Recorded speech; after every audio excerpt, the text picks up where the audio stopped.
कुरुक्षेत्र का मैदान है, एक तरफ कौरवों की सेना है कमल, एक तरफ पांडवों की सेना है। यहां से कविता जन्म लेती है कि तलवार धनुष। मैं भी बहुत लंबे समय बाद डॉक्टर साहब ये कविता पढ़ रहा हूं। जहां आपका मन करे भैया वहां पर आपका स्नेह प्यार मुझे मिले। मैं भैया शुरू करता हूं। बहुत अच्छे भैया। कि तलवार धनुष और पैदल सैनिक कुरुक्षेत्र में खड़े हुए। एक बिंब बनाता हूं, चित्र बनाता हूं कि तलवार धनुष और पैदल सैनिक कुरुक्षेत्र में खड़े हुए, रक्त पिपासु महारथी एक दूसरे सम्मुख अड़े हुए। कई लाख सेना के सम्मुख पांडव 5 बिचारे थे। एक तरफ थे योद्धा सब, एक तरफ समय के मारे थे। महासमर की प्रतीक्षा में, महासमर की प्रतीक्षा में सारे ताक रहे थे जी, और पार्थ के रथ को स्वयं केशव हाँक रहे थे जी। बहुत बस इतना आपका प्रेम मिलेगा तो मेरा काम चल जाएगा, क्योंकि जो बड़ी कविता होती है वो तालियों की मोहताज नहीं होती। कि और पार्थ के रथ को स्वयं केशव हाँक रहे थे जी, रणभूमि के सभी नजारे देखने में कुछ खास लगे।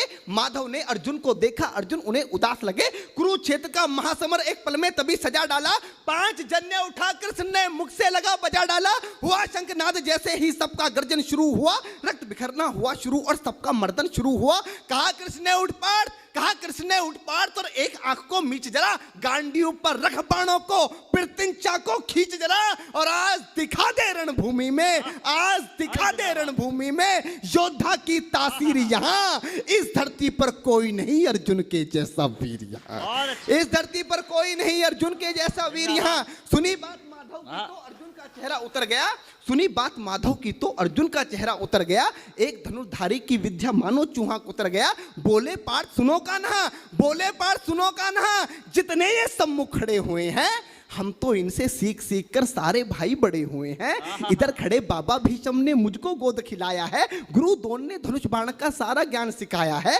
सभी भाई पर प्यार लुटाया कुंती मात हमारी ने, कमी कोई नहीं छोड़ी थी प्रभु माता गांधारी ने। ये जितने गुरुजन खड़े हुए हैं सभी पूजने लायक हैं, माना दुर्योधन दुशासन थोड़े से नालायक हैं। मैं अपराध क्षमा करता हूं, अरे मैं अपराध क्षमा करता हूं, बेशक हम ही छोटे हैं, ये जैसे भी हैं आखिर माधव सब ताऊ के बेटे हैं।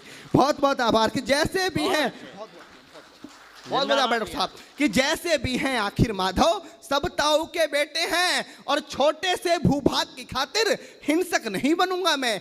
इंद्रप्रस्थ के इतने बड़े राज्य को एक धर्म से भटका हुआ योद्धा अर्जुन एक जमीन का टुकड़ा बताता है और भगवान से कहता है कि छोटे से भूभाग की खातिर हिंसक नहीं बनूंगा मैं, छोटे से भूभाग की खातिर हिंसक नहीं बनूंगा मैं, स्वर्ण ताकर अपने कुल का विध्वंसक नहीं बनूंगा मैं। अरे खून सने हाथों को होता राजभोग अधिकार नहीं, परिवार मारकर गद्दी मिले तो सिंहासन स्वीकार नहीं, परिवार मारकर गद्दी मिले तो सिंहासन स्वीकार नहीं। और रथ पर बैठ गया अर्जुन, रथ पर बैठ गया अर्जुन, मुंह माधव से मोड़ दिया, रथ पर बैठ गया अर्जुन, मुंह माधव से मोड़ दिया, आंखों में आंसू भरकर गांडीव हाथ से छोड़ दिया।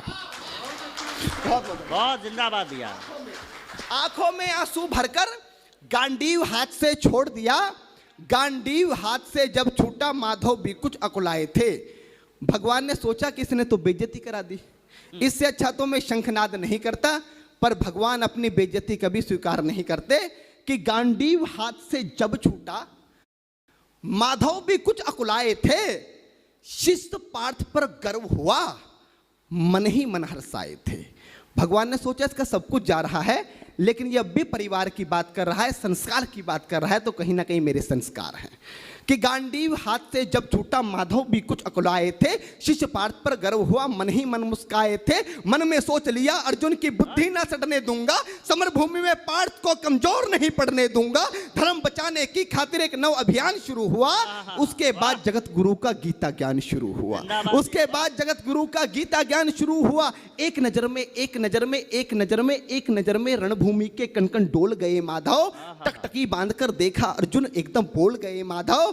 पार्थ मुझे पहले बतलाते, ए पार्थ मुझे पहले बतलाते, मैं संवाद नहीं करता। पार्थ मुझे पहले बतलाते, मैं संवाद नहीं करता। तुम सारे भाइयों की खातिर कोई विवाद नहीं करता। पांचाली के तन पर लिपटी साड़ी खींच रहे थे वो, दोषी वो भी उतने ही हैं, जबड़ा भींच रहे थे जो। घर की इज्जत तड़प रही, कोई दो टूक नहीं बोले। पौत्र बहू को नगन देखकर गंगा पुत्र नहीं खोले। तुम कायर बनकर बैठे हो, ये पार्थ बड़ी बेशर्मी है। संबंध उन्हीं से निभा रहे जो लोग यहाँ अधर्मी हैं। हे पांडु के पुत्र, अरे हे पांडु के पुत्र, धर्म का कैसा कर्ज उतारा है। अरे शोले होने थे आंखों में पर बहती जलधारा है। शोले होने थे आंखों में, शोले होने थे आंखों में, शोले होने थे आंखों में, शोले थे होने आंखों में, शोले होने थे आंखों में पर बहती जलधारा है।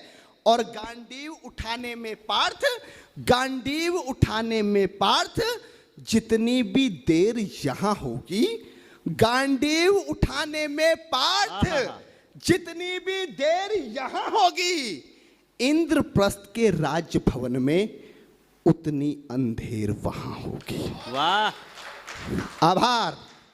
कविता को समझने वाले लोग बैठे हैं, कम लोग अगर कविता समझने वाले हो तो कवि की सार्थकता होती है। गांडी उठाने में पार्थ जितनी देर यहां होगी, इंद्रप्रस्थ के राजभवन में उतनी अंधेर वहां होगी। इंद्रप्रस्थ के राजभवन में अधर्म धर्म की गहराई में खुद को नाप रहा अर्जुन, अधर्म धर्म की गहराई में खुद को नाप रहा अर्जुन। अश्रुधार फिर तेज हुई और थर थर कांप रहा अर्जुन। हे पार्थ मुझे बतलाओ, कुलनाशक कैसे बन जाऊं, रक्त सिंहासन लाशों पर मैं शासक कैसे बन जाऊं। कैसे उठेंगे कर उन पर जो कर पर अधर लगाते हैं। कर का मतलब होता है हाथ, अधर का मतलब होता है होठ। जो मेरे हाथों को चूमते हैं उस पर हाथ कैसे उठाऊं, कि कैसे उठेंगे कर उन पर, कैसे उठेंगे कर उन पर जो कर पर अधर लगाते हैं। करने को जिनका स्वागत ये कर भी स्वयं जुड़ जाते हैं। इन्हीं करों ने बाल काल में सबके पैर दबाए हैं, इन्हीं करों को पकड़ करों में पितामह मुस्काए हैं। अपनी बाणों की नोक जो इनकी ओर करूंगा मैं, केशव मुझको मृत्यु दे दो उससे पूर्व मरूंगा मैं। केशव मुझको मृत्यु दे दो उससे पूर्व मरूंगा मैं। बाद युद्ध के मुझे ना कुछ भी पास दिखाई देता है। माधव इस रणभूमि में बस नाश दिखाई देता है। जिंदाबाद। माधव इस रणभूमि में बस नाश दिखाई देता है। बात बहुत भावुक थी किंतु जगत गुरु मुस्काते थे और ज्ञान की गंगा निरंतर चक्रधारी बरसाते थे। जन्म मरण की यहाँ योद्धा बिल्कुल चाह नहीं करते, क्या होगा अंजाम युद्ध का ये परवाह नहीं करते। पार्थ यहाँ कुछ मत सोचो, बस कर्म में ध्यान लगाओ तुम। बाद युद्ध के क्या होगा ये मत अनुमान लगाओ तुम। इस दुनिया के रक्तपात में कोई तो थे साथ नहीं, निज जीवन का करे फैसला नर के बस की बात नहीं। तुम ना जीवन देने वाले नहीं मारने वाले हो, ना जीत तुम्हारे हाथों में तुम नहीं हारने वाले हो। ये जीवन दीपक की भांति यूं ही चलता रहता है, पवन वेग से बुझ जाता है वरना जलता रहता है। मानव वश में शेष नहीं कुछ फिर भी मानव डरता है, मानव वश में शेष नहीं कुछ फिर भी मानव डरता है।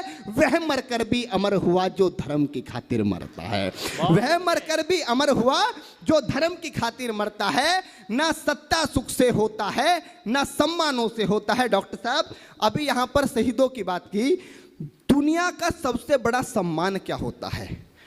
पार्थ ने गीता में अर्जुन को बताया कि ना सत्ता सुख से होता है ना सम्मानों से होता है। जीवन का सार सफल केवल बस बलिदानों से होता है।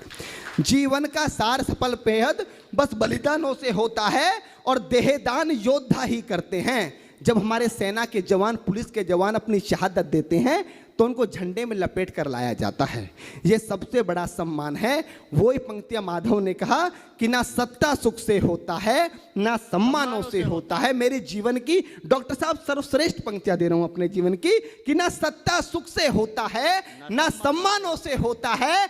जीवन का सार सफल केवल बस बलिदानों से होता है और देहदान देहदान योद्धा ही करते हैं, देहदान योद्धा ही करते हैं, ना कोई दूजा जाता है। देहदान योद्धा ही करते हैं ना कोई दूजा जाता है। रणभूमि में वीर मरे तो शव भी पूजा जाता है।